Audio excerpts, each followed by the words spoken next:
할렐루야. 왜 이렇게 반갑죠? 벌써 꽤 오래전에 안 목사님의 사랑을 받고 여러분들을 만났는데 그 이후에도 꾸준히 안희선 목사님께 저를 사랑해 주셔가지고 제가 은혜를 너무 많이 입었어요. 여러 면에서 여러분들은 잘 모르지만요. 그래서인지 오늘 드리는 이 예배가 저한테는 더 어깨가 막 무거워져요. 대충 하면 안 되는데 어떡하지 사랑해 주셔서 오늘 또 이렇게 말씀 같이 나눌 수 있는 은혜를 베풀어 주신 우리 하나님께 영광을 돌리고 또 교회에 감사를 드리고 또 목사님께 감사의 말씀을 전합니다. 기독교 신앙은 다른 종교들은요 눈으로 뭔가를 보고 믿어요. 부처님도 만들고 다른 신상도 만들고 이걸 보면서 그 앞에서 절도 하고 빌기도 하고, 기독교 신앙은 들음에서 나며 들음은 그리스도의 말씀으로 말미암는다. 눈에 보이지 않음에도 불구하고 믿는다라고 하는 건 이건 정말로 큰 우리들에게 주신 하나님의 은혜입니다. 초등학교 5학년 때쯤으로 기억해요. 스케이트를 그렇게 타고 가고 싶었어요. 교회 친구들이랑 겨울방학 때 스케이트 타러 가기로 딱 약속을 했는데 마침 그날이 됐어요. 아버지 저 스케이트 좀 타러 갈게요. 친구들이랑 약속했는데 너무 늦지 않게 올게요. 근데 아버지가 허락하실 줄 알았는데 안 돼 그래요. 오늘은 우리 집 이사하는 날이야 그러시더라고요. 생각해보니까 우리 집은 왜 이렇게 이사하는 게 많은지 모르겠어요. 근데 대답을 알았어요. 우리 아버지가 제 이름을 이사야라고 지어주셨기 때문에 그래요. 오늘은 우리 이사하는 날이기 때문에 다른 날과 오늘은 안 돼. 저는 착한 학생이었기 때문에 네 아버지 하고 순종하고 말은 그렇게 해놓고 딱 뒤돌아서서 바로 스케이트장에 갔어요. 그리고 정말 재밌게 스케이트를 탔는데 나한테 스케이트에 천부적인 재능이 있다는 사실도 그때 알았고요. 참 많이 넘어지기도 했고, 그 당시 스케이트는 이렇게 논에다가 물 뿌려놓고 난 다음에 가운데서는 썰매 타고 주변에 스케이트하는 뭐 이런 거였거든요. 근데 겨울이었으니까 해가 질 무렵쯤 돼서 보니까 몸이 추워요. 아무래도 첫날이 많이 넘어졌을 거 아니에요.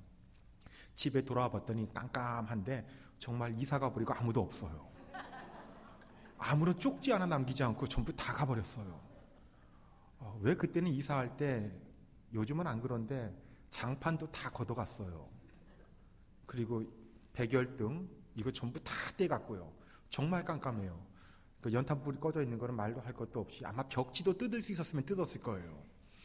아무것도 남기지 아니하고 떠났는데 나는 거기서 그 추운 날 오돌오돌 떨 수밖에 없었어요. 주인 아주머니가 저를 봤어요. 야 이제 살았다, 라면이라도 끓여주시겠지 했는데 이 아주머니가 저를 보더니 니네 엄마 아빠가 너 버렸다? 그러는 거예요. 사실처럼 들리기 시작해요. 사실은 너 다리 밑에서 주워왔다? 이러는 거예요. 근데 그 말을 듣는 순간 버림받았다라는 생각이 들고, 어릴 때 다리 밑에서 살던 기억이 나요. 가만히 생각해 보니까 다리 밑에서 그때 내가 막 떨고 있었는데 지나가던 어떤 마음씨 좋은 아주머니 아저씨가 나를 발견하고 얘를 키워야지 하면서 나를 데리고 왔구나. 아니 이 기억이 난다니까요. 없는 기억이. 그런데 같이 살다 보니까 아무래도 얘는 아니야 라고 생각을 하셨다가 오늘 드디어 기회다 생각하고 버리셨구나, 이 생각이 들면서 하염없이 막 울고 있는데 그날이 수요일이었어요. 수요일은 예배 드려야 한다라고 하는 아버지 말씀이 떠올랐어요. 교회 갔더니 아버지는 옆자리 뒤에서 보니까 늘 어머니랑 같이 예배 드리셨는데 그날이 이사하는 날이었기 때문에 어머니는 못 오신 것 같아요. 아버지 혼자 옆에 자리를 비워두고 예배 드리고 계셨어요.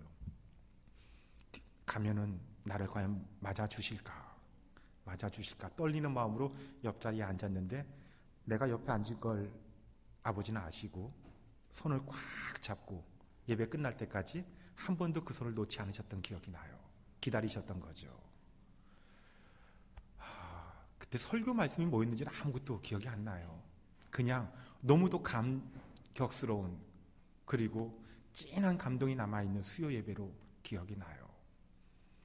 참 많은 말씀들을 우리가 예배를 통해서 듣고 있는데 수많은 예배들 가운데 우리에게 감동과 감격으로 남는 예배 여러분들에게 얼마나 남아있습니까? 또 우리 하나님께 감동과 감격이 될 수 있는 그런 예배를 우리는 얼마나 드리고 있습니까? 오늘 그런 예배를 한번 생각해 봤으면 좋겠습니다. 그때도 수요일은 예배 드리는 날이야 라고 하는 아버지의 말씀을 기억했기 때문에 아마 저는 그 감동과 감격이 지금까지도 남아있는 것이 아닌가라고 생각을 합니다. 오늘 설교 제목을 회막에서 부르셨다라고 했는데 누가 부르셨다는 이야기예요? 하나님이 부르셨다는 이야기입니다. 레위기는 그가 부르셨다. 히브리 말로 바이크라. 이게 레위기의 제목이에요. 우리는 레위기라고 읽고 있지만 히브리 사람들은 그가 하나님이 부르셨다. 이게 레위기의 제목이고 오늘 길지 않은 시간이지만 성경에서 가장 졸리고 따분한 이야기 중 하나라고 하는 레위기를 처음서부터 마지막까지 전부 다 보려고 해요. 다 보면서 물론 전부 다 보지는 못하겠죠. 중요한 내용들을 보면서 나름대로 부제를 생각했어요. 레위기와 웨슬리의 성화라는 제목으로 오늘 같이 하나님께서 우리들에게 들려주시는 말씀들을 생각해 보려고 합니다. 레위기 1장 1절하고 2절 말씀 읽으셨죠. 번제를 드리려거든 소와 양으로 하나님께 드려라 라는 말씀까지 왔습니다. 근데 번제는 구약 성경에서 가장 대표적인 제사예요.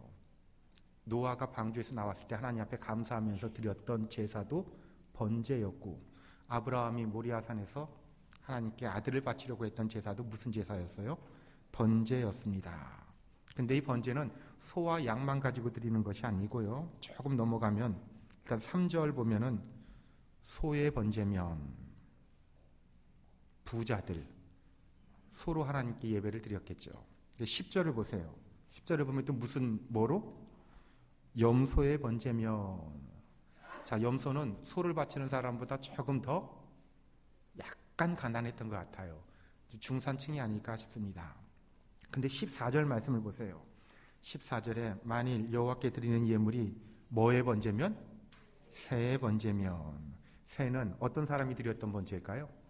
가난한 사람이 드리는 번제를 이야기합니다. 근데 그 새는 다른 번제는 쫙 쪼개가지고 하나님께 드리고 태워서 바치는데 새는 날개 끝을 잡고 찢되 아주 찢지는 말아라 라고 돼 있어요. 무슨 의미일까요? 왜 새의 날개 끝을 잡고선 이렇게 찢을까요? 16절, 17절, 17절에 보면은 그 날개 자리에서 몸을 찢되 아주 찢지 말고, 하나님 저도 소를 바치고 싶은데 염소를 바치고 싶은데 제가 형편이 그게 안 돼요. 그러나 제 마음은 저도 큰 걸, 좋은 걸 바치고 싶습니다. 여러분 이 마음 가지고 예배 드리실 수 있기를 바랍니다. 근데 찢되 아주 찢으면 어떻게 돼요? 잘라지면 더 작아지죠. 찢어지기 직전까지 찢어서 하나님께 드렸던 그 마음, 그것이 두 렙돈을 바쳤던 과부의 예배가 아닐까. 우리가 매번 드리는 예배가 그렇게 하나님 앞에 가장 정성스러운 마음으로 드리시는 복된 예배를 드리시기를 바랍니다. 한 가지 더 중요한 게 있어요. 모든 예배에 제사장 혼자 드리는 것이 아니라 6절 말씀 봅시다. 그는 또 그 번제물의 가죽을 벗기고 각을 뜰 것이요. 그가 누굴까요? 제사장일까요? 아니면 예배를 드리러 나온 평신도일까요? 평신도예요. 그렇게 각을 다 뜨고 난 다음에 그 다음에 7절에 보면은 제사장 아론의 자손들이 예배를 인도한다. 구약 시대서부터 모든 예배는 제사장 혼자 드렸던 거예요? 아니면은 평신도랑 같이 드렸던 거예요? 같이 드렸던 거예요. 평신도가 먼저 준비하고, 오늘 우리가 드렸던 예배는 우리들 마음에서부터 먼저 준비된 예배를 드렸는지, 우리가 함께 예배에 참여하는 그런 예배를 드렸는지, 구경하는 예배로 끝나버리지는 않았는지, 모든 예배가 하나님 앞에 준비된 마음으로 준비된 예배를, 그리고 함께 참여하는 그런 복된 예배를 드리시는 것, 성경이 우리들에게 이야기하고 있는 예배의 가장 중요한 정신 가운데 하나 아닐까 생각을 합니다. 근데 이런 예배만 있는 것이 아니라 2장으로 넘어가면 또 소제라고 하는 제사도 있어요. 소제, 이거는 동물로 드리는 것이 아니라 곡식으로 하나님께 예배 드리는 걸 이야기해요. 2장 1절, 누구든지 소제의 예물을 여호와께 드리려거든. 찾았습니까? 3장으로 넘어가면 또 다른 제사가 나와요. 3장, 무슨 제사요? 화목제라고 하는 제사가 나옵니다. 화목제는 번제하고 소제하고 달라서 번제 소제는 전부 다 하나님께 다 태워서 바치는 제사인데, 화목제는 다 태우지 않고 그 가운데 가장 좋은 부분, 기름이 많은 부분은 하나님께 태워서 바치고, 넓적다리 뭐 이런 부분은 제사장에게 드리고, 그리고 나머지 대부분에 남아있는 많은 고기, 이건 예배를 드리는 사람들이 함께 나눠 먹었던 제사예요. 자, 그러면 한번 질문을 던져볼게요. 구약 시대에 가장 인기가 있는 제사는 뭐였을까요? 화목제가 제일 인기가 있었어요.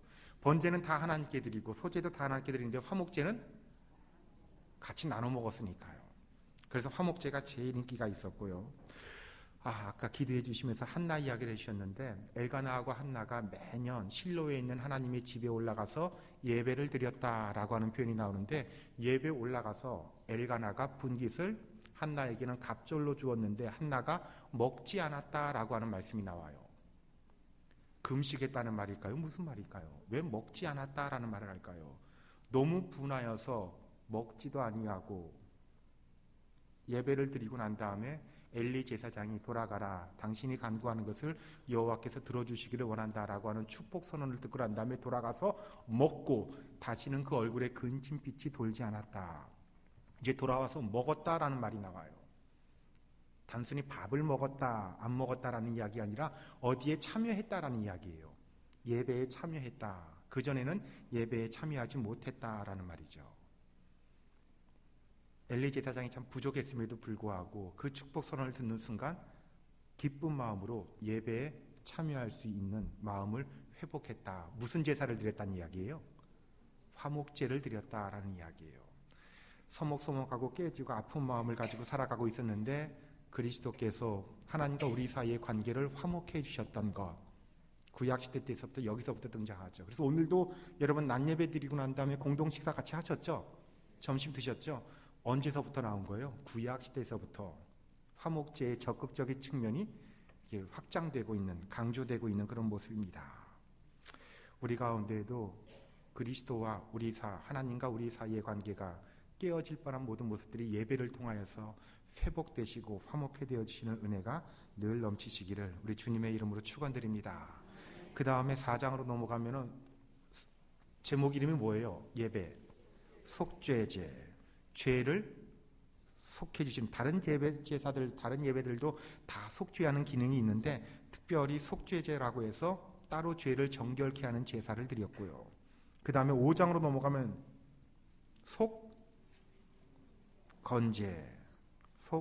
속건제라고 하는 제사를 드립니다. 죄 때문에 속죄제하고 속건제는 구별하기가 조금 어려워요. 근데 속죄제는 죄 자체를 해결하기 위해서 드렸던 제사고, 속건제는 죄 때문에 생겨난 다른 손해들을 처리하기 위해서 20%의 재물을 더 하나님께 바쳤었던, 그래서 이걸 보상제라고도 이야기합니다. 상식으로 알아둡시다. 구약시대에는 5가지의 큰 제사가 있었어요. 첫 번째 번제, 두 번째 소제, 세 번째 화목제, 네 번째 속죄제, 그 다음에 5번째 속건제. 우리도 지금 참 많은 예배를 드리죠. 이 5가지 제사 가운데 어느 것이 어느 것보다 더 중요하다라고 이야기할 수 있는 게 있을까요? 하나님께서는 다 중요하게 보십니다. 우리가 드리는 예배 가운데도 여러 가지 예배가 참 많잖아요. 이른 아침, 새벽을 깨우는 예배에서부터 저녁 늦게 드리는 예배까지 이 모든 예배가 하나님과 우리 사이의 관계를 회복시키는 복된 예배로 만들어 가시기를 바랍니다. 11장으로 좀 넘어가 볼게요. 11장으로 넘어가면요, 너무도 유명한 말씀이죠. 정, 부정, 어떤 건 정하고 어떤 건 부정하다라고 하는 말씀을 가르쳐 주십니다. 어떤 사람이 예배에 참여할 수 있냐? 정한 사람이 참여할 수 있다. 부정한 동안에는 예배에 참여할 수 없다. 11장에서부터 15장까지 정과 부정의 이야기를 하고 있는데, 독특한 건 우리가 먹는 것 가운데도 정한 것이 있고 부정한 것이 있다라고 이야기해 줍니다.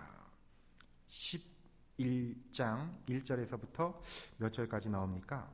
23절까지. 고기 가운데에도 어떤 건 정하고 어떤 건 부정하고, 소고기는 이스라엘 사람들이 먹을 수 있어요? 못 먹어요? 먹어요. 돼지고기는요? 지금도 안 먹죠. 이스라엘의 식사법을 지금도 코셔라고 이야기합니다. 코셔법. 그래서 지금도 철저하게 성경에서 부정하다라고 하는 것은 안 먹는 사람들이 참 많아요. 이스라엘의 식사법 뭐라고 이야기한다고요? 코셔라고 합니다. 어떤 고기는 절대 먹지 않고요. 돼지고기는 절대 먹지 않고요. 읽다 보니까 이건 뭐지라는 것도 있어요. 5절에 보면 사바는 새김질은 하되 굽이 갈라지지 아니했으므로 너희에게 부정하고. 사반이 뭐예요? 뭐 오소리 종류인 것 같아요. 근데 그쪽 동네에는 있는데 우리 동네에는 없는 거예요. 그래서 뭐라고 번역할 수가 없어요. 우리 동네에 없으니까. 히브리 말로 샤판이라는 거예요. 그런 동물인데 우리 동네에 없으니까 번역이 불가능해서 그냥 샤판, 사반 이렇게 번역해 놓은 거예요. 이해가 됩니까? 네. 돼지고기는 절대로 먹지 않고 외국 사람들이 오면은 그릇도 빌려주지 않아요. 유대인들은요. 왜냐하면 거기다가 뭐 담아 먹을까 봐, 돼지고기 담아 먹을까 봐. 특히 한국 사람이라면 절대로 안 빌려줘요. 그렇다고 해서 우리가 뭐 거기 갈 때 그릇 같은 거 성지 여행 가면서 싸갈 수도 없잖아요. 그러나 한국 사람에게는 절대로 돼지고기 때문에 그릇도 빌려주잖아요. 그 다음에 고기하고 우유를 요즘에도 같이 먹지 않아요. 출애굽기 23장 19절 말씀에 보면은 너는 염소 새끼를 거미의 젖으로 삼지 말라라는 말씀 때문인데, 젖과 우유와 고기는 한데 먹어서는 안 되는 음식이구나라고 하는 것이 또 하나의 전통으로 지금까지도 이어지고 있습니다. 그래서 고기 식사를 다 하고 난 다음에 커피 먹죠. 커피 먹을 때 그냥 커피는 먹을 수 있지만 크림을 탄 커피는 먹을 수 없어요. 왜냐하면 크림에 뭐가 들어있어요? 우유가 들어있었어요. 근데 만약에 그 크림이 식물성으로 만들었다라고 하는 표시가 있으면 먹어도 괜찮아요. 또 고기와 우유를 담는 그릇도 서로 혼동시키지 않아요. 이건 식당에만 그런 것이 아니라 각 가정도 마찬가지예요. 물고기는 뭐하고 뭐가 있어야 돼요? 비늘이랑 지느러미가 있어야 되고, 우리가 좋아하는 새우나 굴 같은 거 유대인들 먹을까요? 안 먹을까요? 지금도 안 먹어요. 고기도 카슈르트라고 하는 음식을 만드는 법이 있어요. 코셔가 되기 위해서 만드는 법을 카슈르트라고 하는데, 이 카슈르트에 따라서 죽인 짐승들만 먹을 수 있어요. 짐승에게 고통을 주지 않는 방법으로 가장 빨리 짐승을 죽여야 되고, 피는 전부 다 땅에 버려야 되고요. 레위기 17장 10절 말씀에 보면은 피를 먹어서는 안 된다라는 말씀 때문에 소를 잡자마자 피는 전부 다 땅에다 쏟아버리게끔. 그래서 세계에서 가장 질긴 소고기가 이스라엘산 소고기예요. 피를 제일 먼저 뽑아버리면은, 다 버려버리면은 고기가 그렇게 질겨진다고 해요. 사람이 먹는 것 하나에 있어서도 사람이 정결하기 위하여서 하나님 앞에 정결한 모습들을 취하도록 해주셨던 것, 하나님 앞에서 우리가 정결하기 위해서 우리 안에 들어온 것들도 먼저 정결한지 한번 살펴보라고 하는 의미에서 하나님께서 우리들에게 주신 규정들입니다. 그리고 12장으로 한번 넘어가 볼게요. 12장 2절에 레위기를 읽다 보면 도대체 이런 말씀이 여기 왜 있을까 궁금한 부분들이 있어요. 조금 풀렸으면 좋겠습니다. 2절 말씀에 보면요, 이스라엘 자손에게 말하여 이르되 여인이 임신하여 남자를 낳으면 그는 며칠 동안 부정하다? 이래 동안 부정할 것이니 월경할 때와 같이 부정할 것이며, 여덟째 날에는 그 아이의 포피를 뺄 것이요 그 여인은 아직도 33일을 지내야 산열이 깨끗하리니. 결과적으로 33일 다 지나야지 예배 드릴 수 있다라고 하는 말인데, 남자아이를 낳았을 때는 그래요. 여자아이를 낳았을 때는요, 5절에 보면은 여자를 낳으면 며칠 동안 부정하다고요? 2일 동안. 그러면 5절 마지막에 보면은 산열이 깨끗하게 되기까지는 며칠이 걸린다고요? 또 2배로 66일. 여자분들은 기분 나빠요? 안 나빠요? 성경을 읽으면서도 기분 나빠서 레위기에서 딱 접어버리고 막 그래요? 이거 왜 그럴까요? 옛날이나 지금이나 아마 가장 그래도 합리적이다라는 해석이 저한테 다가오고 있는 건, 옛날이나 지금이나 다 남자아이를 선호했던 것 같아요. 아이를 낳을 때는. 낳고 난 다음에 여자아이를 낳았을 때는 그 산모에게 다가오고 있는 심리적인 부담이 훨씬 컸던 것 같아요. 그래서 산모를 보호하기 위한 차원에서 더 많이 쉴 수 있는 시간을 주었던 것이 남자아이를 낳았을 때보다 2배의 시간을 주었던 거예요. 그러면 이 말씀이 무슨 의미인지 조금 이해가 더 잘 됩니까? 더 쉬고 심리적 부담을 더 덜어라, 고생했다 라고 하는 의미로 주시는 말씀이죠. 근데 재미있는 표현도 있어요. 13장으로 넘어가 볼게요. 13장으로 넘어가면요, 13장 40절에 보면요, 어떤 사람은 부정하고 어떤 사람은 정하고 정한 사람들만 예배드릴 수 있는데 누구든지 40절 찾았습니까? 그 머리털이 빠지면 그는 뭐라고요? 대머리니. 대머리는 정해요, 부정해요? 정해요. 우리 주변에도 이런 분들 있죠.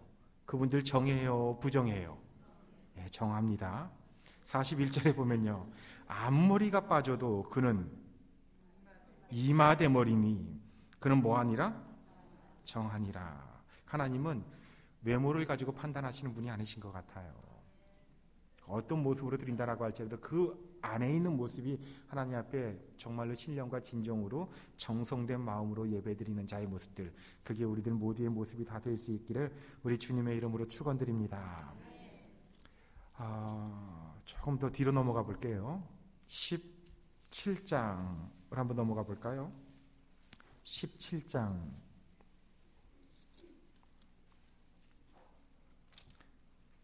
17장으로 넘어가 보면요. 17장 18장 말씀 볼까요? 18장 21절 17장 7절을 먼저 봐야 되겠네요. 17장 7절에 그들은 전에 음란하게 섬기던 순염소에게 다시 제사하지 말 것이라. 이는 그들이 영원히 지킬 규례다.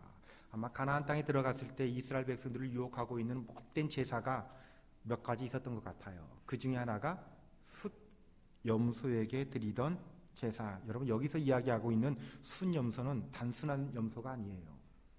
그래서 공동번역 성경이라든지 표준세 번역 성경을 보면은 여기에는 염소 귀신이라고 번역을 해놨고요.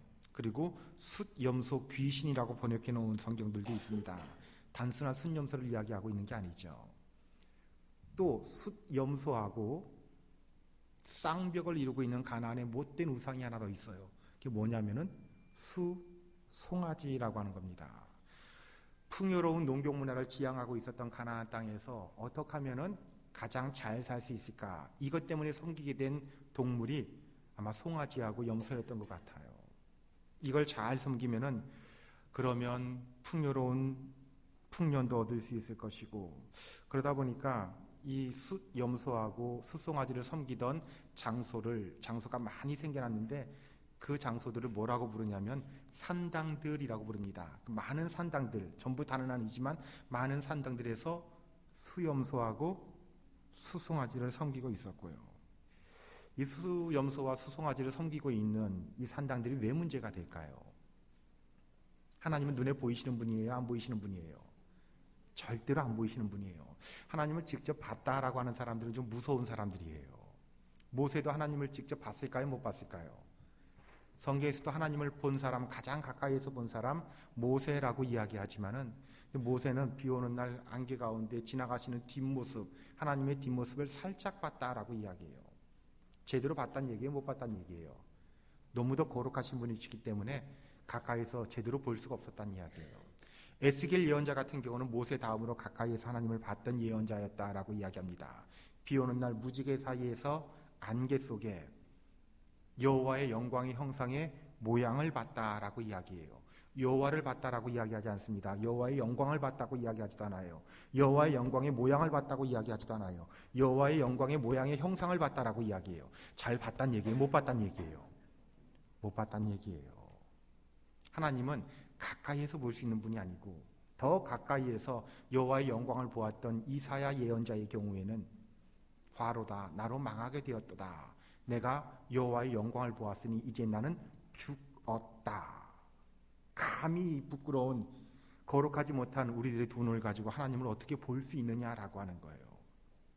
그런데도 하나님을 봤다라고 하는 것은 정말로 무서운 표현이 될 수 있어요. 우리가 정말로 사모할 것은 내 눈에 여호와를 보여주옵소서, 보게 하옵소서가 아니라 내 마음에, 내 귀에, 내 심령에 주의 말씀을 심어주옵소서라고 하는 것.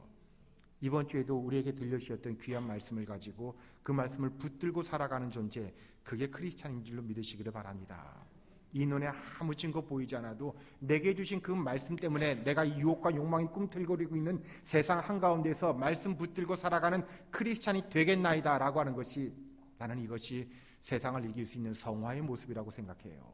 기독교가 우리에게 전해줄 수 있는 가장 강력한 메시지는 내가 하나님을 봤다라고 하는 것이 아니라 여호와의 말씀을 내가 들었다, 새겼다. 그 말씀을 붙들고 내 삶이 바뀐다라고 하는 것이 성경을 통해서 우리들에게 전해주고 있는 아마 기독교의 가장 큰 메시지가 아닌가 싶어요.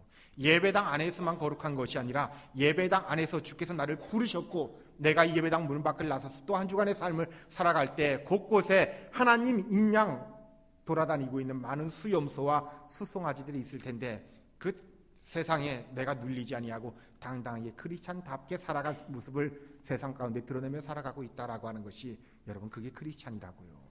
그게 성화의 모습이고 우리들 가운데 그런 아름다운 모습들이 드러날 수 있기를 우리 주님의 이름으로 축원드립니다. 수송아지 또 수염소 이런 산당들만 우리 주변에 많이 있는 게 아니에요. 18장 말씀을 보면은 21절에 보면은 몰렉이라고 하는 귀신도 있습니다. 아마 성경에 등장하고 있는 귀신들 가운데 우상들 가운데 가장 지저분하고 못된 귀신이 있다면은 몰렉 귀신이 아닌가 싶어요. 예전에 드렸던 말씀인데 몰렉이라고 하는 말에서 자음만 가지고 보면은 MLK가 돼요. 히브리어에서 왕을 이야기할 때 멜렉이라고 이야기해요.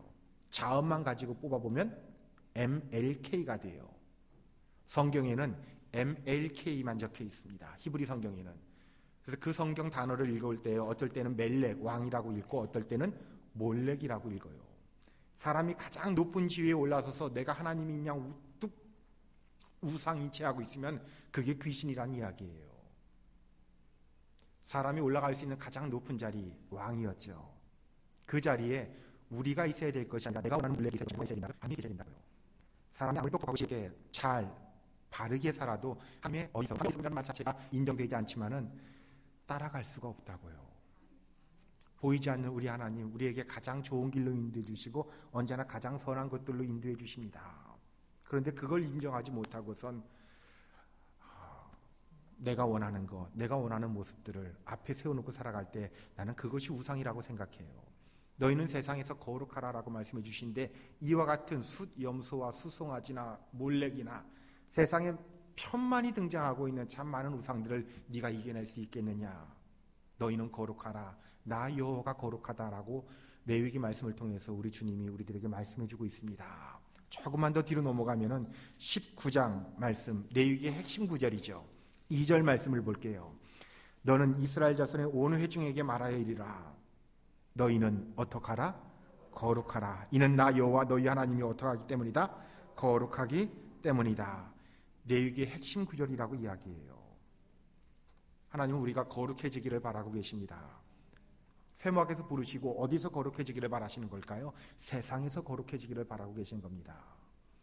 저 유혹이 꿈틀거리고 있는 세상 가운데에서 너희는 거룩함을 붙들고 살아갈 수 있겠느냐? 너희는 내 백성이기 때문이다. 나 여호와가 거룩하기 때문이다 라고 말씀해 주십니다. 그러면서 다시 한번 십계명의 말씀도 전해주시고 우상을 섬기지 말 것도 전해주시고 일상생활 가운데에도 너희가 어떻게 그 거룩이라고 하는 크리스찬의 본분을 붙들고 살아가야 될 것인지를 가르쳐주고 계세요. 19장 20장으로 가다가 19절 27절 말씀 볼게요. 이제서부터 참 어려운 유대인들이 지금도 생명처럼 지키고 있는 중요한 일상생활 가운데의 규정들이 있는데 상식적으로 알아두면 27절 말씀 보면요 가끔 TV에서 등장하고 있는 재미난 사람들 얼굴이 있죠. 유대인들 그러면은 까만 모자를 뒤집어 쓰고 까만 옷을 입고 있고요. 그리고 머리카락을 자르지 않아가지고 남자인데 한여름에도 이걸 따가지고서 둘둘둘 귀에다 감아 맨 사람들이 있어요.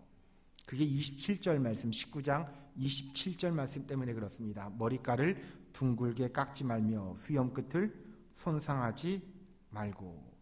이걸 지금도 지키는 사람들, 유대인들 가운데 정통파 유대인들이라고 불러요. 영어로 Orthodox Jews라고 부릅니다. 한여름에도 까만 정장을 입고 다닌다면 그거 얼마나 더울까 싶어요. 머리에는 키파를 쓰고 다녀요.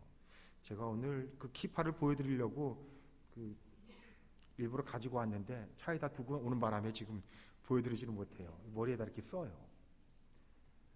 동그란 빵 같은 모자를 쓰는데 머리는 하나님의 임재가 있는 곳이기 때문에 하나님을 경외하는 마음으로 평상시에도 그 키파라고 하는 모자를 뒤집어 쓰고 다니고요. 그 중에서도 아주 극단적 정통파 유대인, 그 울트라 오소독스 주스라고 하는 사람들이 있는데 이 사람들의 아내들은 아예 머리를 다 삭발하고 다녀요. 그 이유는 남자들의 정욕을 억제하기 위해서라고 합니다. 외출할 때에는 가발이나 수건을 써서 삭발한 머리를 가리고 다니죠. 아주 철저하게 율법을 지킵니다. 이들도, 이 정통파 유대인들도 지금도 지킬 수 없는 게 있어요. 그렇게 철저하게 지키면서요, 희생제사, 구약에서 이야기하고 있는 제사법은 지금도 따를 수가 없어요. 이유가 뭘까요? 성전이 사라져버렸기 때문에 그래요. 이들에게 성전 제사라고 하는 것은 폐기된 건 아닙니다. 잠시 중단됐을 뿐이에요. 나중에 성전을 다시 지으면은 다시 시작한다고 준비하고 있고요. 성전 제사가 기독교에서는 폐기되었지만 지금도 사마리아 사람들, 숫자는 많지 않지만 그 사람들은 지금도 레위기에 나와 있는 제사법들을 그대로 따르고 있는 일부 소수 사람들이 있어요. 마음속에 소망하고 있습니다. 유대인들은 예루살렘 성전이 다시 지어질 수만 있다면. 여러분, 예루살렘이라는 도시는 뜻이 뭐예요? 평화의 도시라고 하는 그런 이름을 갖고 있죠. 이르, 예루, 도시, 샬롬, 그런 뜻을 갖고 있어요. 아이러니하게도 예루살렘만큼 평화가 없었던, 평화가 가장 많이 부재했던, 전쟁의 참화를 가장 많이 겪었었던 그런 도시도 드물 겁니다. 지금까지 무려 20번 이상 주인이 바뀌는 운명을 맛보았고 그 과정에서 거의 10번 이상 도시가 완전히 폐허되고 그 이후에 새로운 도시가 형성되었던 도시, 그게 예루살렘이에요. 그토록 많은 전쟁이 있었던 도시였고, 유대인들이 지금도 발길의 끝이 닿는 것이 통곡의 벽이라고 이야기하지 않습니까? 이슬람 교도들이 찾는 것은 솔로몬 성전 터 위에 져 있는 거대한 황금빛 돔까지 찾아가요. 기독교인들이 찾아가는 것은 비아 돌로로사라고 하는 십자가의 길을 찾아가죠. 예루살렘이 해발 750m 위에 세워져 있는 도시입니다. 그러니까 이스라엘에서는 가장 대표적인 아크로폴리스라고 이야기해요. 아크로폴리스, 뜻이 뭘까요? 아크로, 높다, 폴리스, 도시. 이스라엘 안에 세워져 있는 모든 도시들은 다 지대가 높은 곳에 있다는 얘기예요? 낮은 곳에 있다는 얘기예요? 높은 곳에 있다는 이야기예요. 왜요? 외적의 침입으로부터 수비하기 편하도록. 고대 오리엔트 지역에서 가장 유명한 아크로폴리스가 있다면 아테네라는 도시고요. 팔레스틴 지역에서 가장 유명한 아크로폴리스는 예루살렘이라고 하는 도시입니다.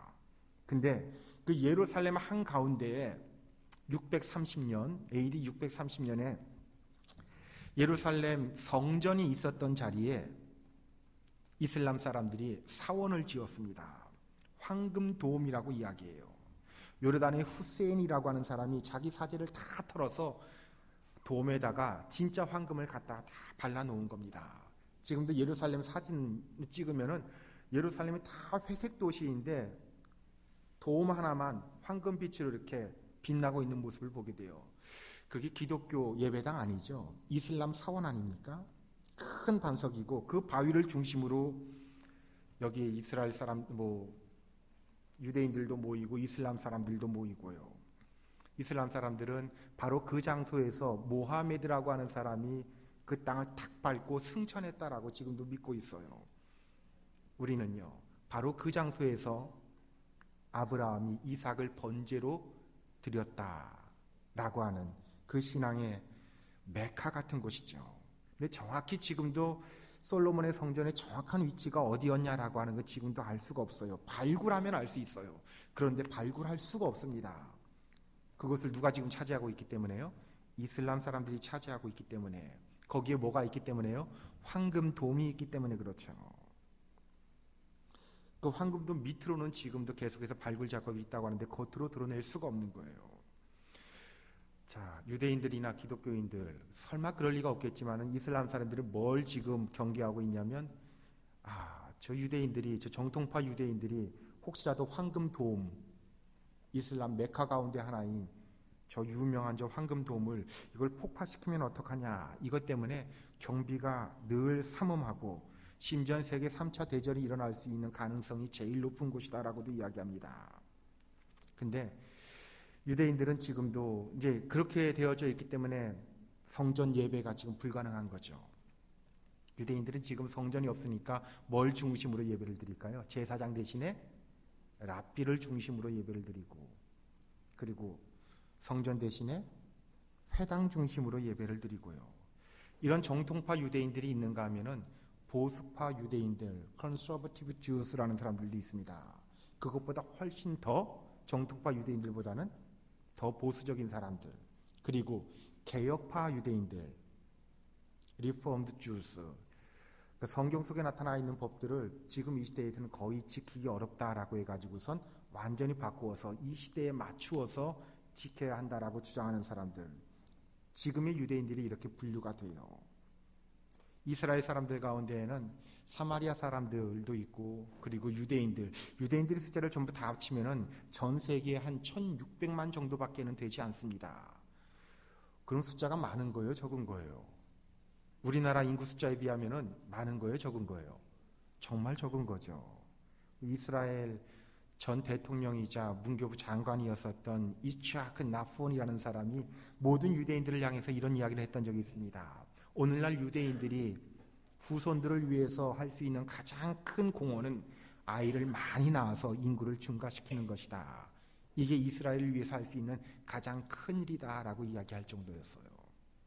그럼에도 불구하고, 얼마 되지 않음에도 불구하고 이 세상을 움직이고 있는 강력한 영향력을 많이 끼치고 있어요. 하나님은 이스라엘 백성이 큰 백성이 될 것이다, 이스라엘이 큰 나라가 될 것이다, 내가 너를 큰 민족이 되게 할 것이다 라고 약속하셨는데, 크다라고 하는 개념을 다시 한번 정립하게 되죠. 숫자가 많은 걸 이야기할까요? 덩치가 큰 걸 이야기할까요? 돈이 많은 걸 이야기할까요? 이런 걸 이야기하지 않고 얼마나 하나님 말씀에 순복하며 순종하며 말씀대로 살아가려고 하고 세상 가운데 크리스찬의 영향력을 끼치며 살아갈 수 있느냐, 그게 큰 사람인 줄 믿으시기를 바랍니다. 우리 수원 종로교회는 그런 의미에서 큰 교회 될 수 있기를 바라고요. 이미 되었다라고 믿고 있고, 좋은 사람들, 좋은 신앙생활, 영향력 있는 삶을 살아갈 수 있는 복된 교회의 식구들과 그 후손들 되어지시기를 우리 주님의 이름으로 축원드립니다. 이 모든 일들의 중심에는 하나님 앞에서 어떻게 예배할 것이냐라고 하는 것이 있어요. 예배당 안에서 가장 중요한 거룩의 모습이 예배라고 한다면, 예배당 바깥에서도 여전히 우리는 하나님의 자녀들이고 하나님의 백성들이에요. 레위기 24장에 가면은 거룩하신 하나님을 그만 반역하는 사건 하나가 벌어져요. 24장으로 한번 넘어가 볼게요. 레위기 24장 말씀을 보면요, 24장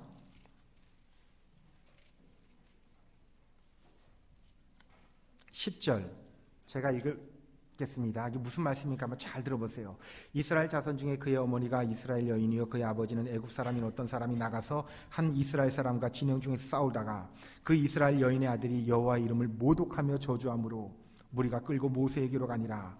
그의 어머니 이름은 슬로미시요 단지파 디브리의 딸이었더라. 그들이 그를 가두고 여호와의 명령을 기다리더니 여호와께서 모세에게 말씀하여 이르시되 그 저주한 사람을 진영 밖으로 끌어내어 그것들을 들은 모든 사람이 그들의 손을 그의 머리에 얹고 온 회중이 돌로 그를 칠지니라. 16절 여호와 이름을 모독하면 그를 반드시 죽일지니 온 회중이 돌로 그를 칠 것이다. 거류민이든 본토민이든 여호와 이름을 모독하면 그를 어떻게 할 것이다? 죽일지니라. 우리는 하나님 앞에서 얼마나 거룩한 삶을 살았는지를 한번 생각해 봅시다. 거룩하신 하나님의 이름이 내 신앙 때문에, 내 말 때문에, 내 모습 때문에 행여 그 거룩이 손상되었던 적은 없는지, 나는 내 입술을 통하여서 말을 통하여서 우리 하나님을 얼마나 높이며 살았는지, 나는 크리스찬답게 세상 가운데 거룩은 우리 목사님이 나는 것이지 나하고는 상관없으며 살진 않았었는지 한번 생각해 보자고요. 10계명 말씀 가운데 제일 끝뜻을 이해하기 어려운 계명이 저는 세 번째 계명이라고 생각해요. 여호와 이름을 어떻게 하지 말라? 망령되이 부르지 말아라. 이 말씀은 너희는 거룩하라. 이는 나 여호와 너희 하나님이 거룩하기 때문이다.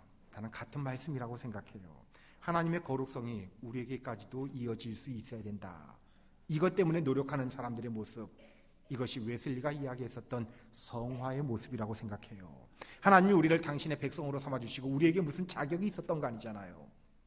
너는 세상의 모든 백성들보다 오히려 약하다, 작다, 보잘것없다. 그럼에도 불구하고 내가 너희를 선택한 것은 은혜다라고 말씀해 주십니다. 그런 은혜를 우리가 입어서 의인화되었고요. 이제 하나님께서 우리들에게 요구하고 있는 것이 있습니다. 성화라고 하는 거죠. 한번 구원받은 것으로 끝나지 아니하고 어떻게 살아갈 것인가라고 하는 것을 진지하게 고민하며 살아가라고 하는 말입니다. 가장 가까이에서 내 입술의 고백을 통해서 우리 하나님이 과연 드러나고 있느냐, 하나님이 높아지고 있느냐, 하나님이 높여지고 있느냐, 하나님의 거룩하심을 내가 드러내며 살아가고 있는가 한번 생각해 보자고요. 행여 내 삶과 내 고백과 내 말을 통해서 우리 하나님의 이름이 망령되이 불려지고 있지는 않는지. 하나님의 이름을 망령되이 부르지 말라라고 하는 말, 어떤 뜻일까요? 우리나라 사람들에게는 이 이야기가 참 쉬워요. 우리나라에서는 어른의 이름을 함부로 부르지 않는 습관이죠. 가운데 하나입니다. 아빠 이름이 뭐니? 이렇게 물어보면요, 우리 아빠 이름 홍길동이야. 그 맞아요. 그죠? 한 대 맞아요. 한 대 맞아요. 저희 아버지 이름은 홍길자 동자입니다. 그러면 왜 그렇게 이뻐 보이는지 몰라요. 하나님의 이름도 마찬가지예요. 함부로 부를 수 없는 이름이에요. 하나님의 이름을 글자로는 써 있는데 부르지 않다 보니까 아예 잊어버렸어요. 그걸 다시 찾은 게 여호와라는 이름이에요. 가설입니다. 나중에 다시 여호와가 아닐지도 모른다, 몸이 틀릴 수 있다 라고 해서 다시 찾은 이름이 야훼라는 이름이에요. 그래서 성경을 읽다 보면은 하나님의 이름을 어떤 성경에서는 여호와라고 부르고 어떤 성경에서는 야훼라고 불러요. 왜 이런 일이 벌어졌을까요? 너무도 거룩한 하나님의 이름을 부를 수 없었기 때문에, 안 부르다 보니까 아예 잊어버렸기 때문에 그래요. 그 신앙의 정신을 우리가 생각해야 됩니다.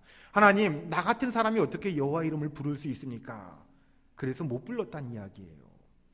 지금도 이스라엘에 수출되는 차 가운데 우리나라 아반떼라는 차는 엘란트라라는 이름으로 수출이 돼요. 근데 엘란트라 앞에 이자를 빼요. 란트라라고 해요. 이유가 뭘까요? 엘 그러면 누구 이름이 돼요? 하나님 이름이 되기 때문에 그래요.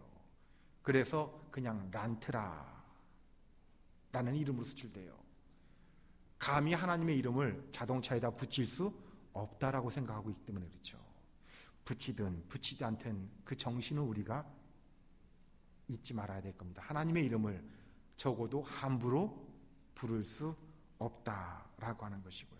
하나님의 이름으로 거짓 맹세하는 사람들도 있습니다. 거짓 맹세하는데 하나님의 이름을 사람들이 너무 쉽게 사용했어요. 그냥 하나님 그러면은 다 믿어주는 세상이었으니까, 그리고 자기 자신도 하나님의 이름으로 맹세했던 것은 전부 다 지켰었는데 자꾸 사용하다 보니까 하나님이 친숙해져 버렸는지 하나님의 이름으로 맹세하고 난 다음에도 지키지 않는 이상한 사람들이 등장하기 시작했어요.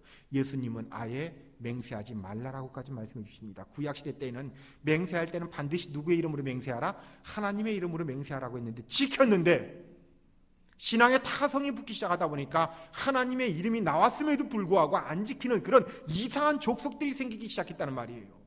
그래서 예수님은 도무지 너희들의 성정을 가지고는 아무 맹세도 하지 말라라고 말씀해 주십니다. 도무지 맹세하지 말지니 헛맹세를 하지 말라라고 말씀해 주십니다. 또 이 말씀을 어떻게 해석이 또 가능한가 하면은, 다른 사람들을 저주하는데 하나님의 이름을 사용하지 말아라. 우리나라 이시조선 시대 때에도 우리나라에도 비슷한 경우가 있어요. 고대 시대 때 근동 지역에서는 자기가 믿고 있는 신의 이름으로 다른 사람을 저주해 버리면은 그 저주가 실제로 임한다고 믿었고, 이 지역에서 발굴되고 있는 많은 저주 문서들이 있어요. 저주 문서라고 해서 종이가 아니라 항아리인데, 온전한 항아리에다가 내가 미워하는 사람의 이름을 적어두고 그걸 돌로 확 깨면서 자기가 믿는 신의 이름을 대면은 그 저주가 그 사람에게 실제로 임한다고 믿는 그런 이상한 신앙이 있었습니다. 우리나라에도 비슷한 거 있었죠. 호수아비 같은 거 만들어 놓고 바늘로 콕콕 찌르면은 그 사람이 아파서 죽는다라고 하는 게 있었죠. 예전 드라마 가운데 대원군하고 민비 나오는 드라마를 제가 봤던 기억이 있는데, 민비가 대원군이 미워가지고 호수아비에다가 대원군 써놓고 바늘로 콕콕 찌르면 화면이 바뀌면서 대원군이 하는 장면을 제가 기억해요. 실제로 그 저주가 그 사람에게 미친다라고 믿었던 거죠. 많은 사람들이 내가 믿고 있는 하나님이 나는 용서하시고 쟤는 미워하실 거야, 쟤는 벌 주실 거야 생각하고 있었을 때, 하나님은 아니다. 모든 크리스찬들의 거룩함이라고 하는 것은 누군가를 축복하고 하나님을 향하여는 찬양하고 영광을 돌리고, 내가 미워하는 사람, 내 마음에 들지 않는 사람도 내가 축복하며 그들을 위해 주는 기도를 할 수 있어야만 그것이 참 크리스찬이고 그것이 너희가 지켜야 될 거룩함이다라고 말씀해 주고 계신 거예요. 교회 안에 이쁜 사람만 있을까요? 가끔 미운 사람도 어쩌다가 가끔 한 번씩 등장할까요? 안 할까요? 하나님, 저는 용서해 주시고 아무개는 혼 좀 나게 해 주십시오. 이게 된다는 얘기, 안 된다는 이야기예요. 하나님이 우리에게 입을 주셨던 건 하나님을 찬양하고 다른 사람들을 축복하기 위함이에요. 눈을 주신 건요, 다른 사람들을 보면서 불쌍한 부분들을 도와주라고 눈을 주신 거예요. 저는 분명 그렇게 믿어요. 그게 눈과 입을 달고 살아가는 자의 모습이에요. 크리스찬의 모습이라고요. 근데 눈과 입이 없는 사람들이 있어요. 눈깔이 있고요, 주둥이가 있는 사람들이 있어요. 하나님, 저 사람을 좀 어떻게 좀 해주십시오. 여러분, 그건 아니라고요. 거룩한 자들은 내가 거룩하니 너희도 거룩하라라고 하는 것은 네가 그 사람을 위하여 기도할 수 있겠느냐. 누구처럼? 우리 주님처럼요. 저들을 용서하여 주옵소서. 이게 거룩한 모습이라고요. 그래야 교회가, 그래야 신앙의 공동체가, 그래야 이 세상이 웨슬리가 꿈꿨었던 성화의 모습이 세상 가운데 아름답게 드러날 수 있는 것이 아닌가. 우리를 통해서 그런 아름다운 모습이 발현될 수 있기를 바랍니다. 그런 세상을 남들이 이루어둔 것을 꿈꾸는 것이 아니라 우리 존 웨슬리 목사님은 우리에게서부터 시작하자라고 말씀해 주셨던 거예요. 그게 성화예요. 우리가 그 구원을 입었지 않았느냐, 우리가 그 은혜를 입지 않았느냐, 이제 너희를 통하여서 참 그리스도의 왕국이 이 땅 위에 만들어져야 한다. 어디에서? 감리교회에서. 더 작게 어디에서? 수원 종로 교회에서. 많은 사람들이 신앙이라고 하는 크리스찬의 이름을 가지고 하나님의 이름을 너무 쉽게 사용하는 그런 시대가 됐어요. 얼마나 많은 단체가 있습니까? 얼마나 많은 교회가 있냐고요. 하나님의 이름이 도용되고 있습니다. 남용되고 있고, 창조주 우리 아버지, 우리 하나님의 이름이 영광과 찬양의 대상이 되어야 되는데 우리가 하고 싶어하는 일에 수단이 되어져 버리고, 목적이 되어야 되는데 내가 하고 싶은 일에 기독교 하나님 사용되고 있을 뿐이라고요. 존 웨슬리 목사님이 염려하셨던 것도 그런 거 있죠. 나는 감리교인들이 이 세상에 사라지는 것을 두려워하지 않는다. 이름만 남아있는 감리교인들이 판칠까봐 나는 그것이 두렵다라고 말씀해 주셨어요. 우리들을 통하여서 감리교회의 희망이 있다면 이 세상 가운데 하나님의 자녀 되어진 그 거룩함을 두고 정말로 분투하며 고민하는 자들의 모습이 있다면 우리들의 모습 가운데 확인될 수 있기를 바랍니다. 우리가 레위기를 예배라고 하는 중심을 가지고 같이 보고 있는데 성경 속에 등장하는 첫 번째 예배의 모습을 다시 한번 생각해 봅니다. 성경에 등장하는 첫 번째 예배, 누가 드렸던 예배예요? 가인과 아벨이 드렸던 예배. 하나님께서 누구 건 받으시고 누구 건 안 받으셨어요? 아벨 건 받으시고 가인 건 안 받으셨다고요. 예전에 드렸던 말씀입니다. 왜 아벨 것만 받으셨냐고요. 육식을 좋아하시는 하나님 아니세요.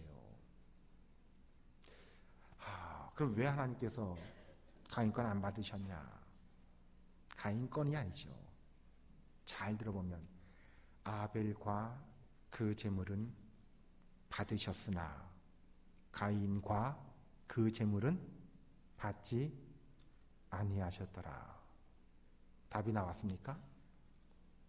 아벨과 그 제물. 아벨의 제물 앞에 먼저 나오는 게 있어요. 뭐죠? 아벨. 우리가 거룩한 제물이라고요. 우리 삶을 하나님께서 먼저 받고 싶어 하신다고요. 너 정말로 거룩하게 세상 가운데에서 분투하며 살았느냐? 내가 기뻐하는 제물이다. 가인과 그 제물은 받지 아니하셨다.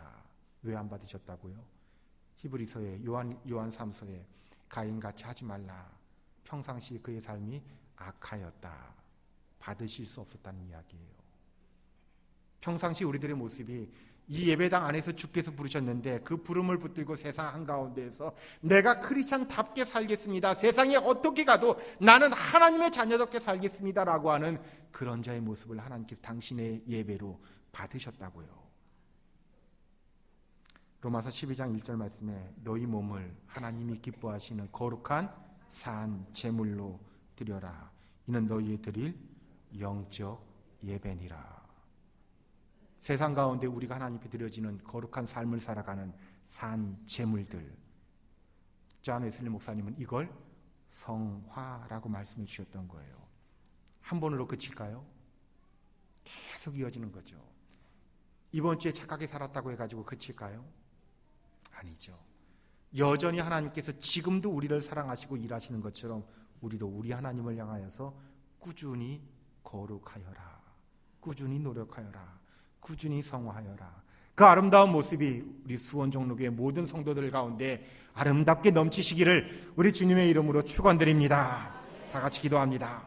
주님, 감리교회 교인으로서 부끄럽지 않게 살아갈 수 있는 큰 은혜로 우리를 수원 종로교회에 불러주신 것 주님 감사합니다. 여기서 주께서 우리를 부르셨음을 주여 고백합니다.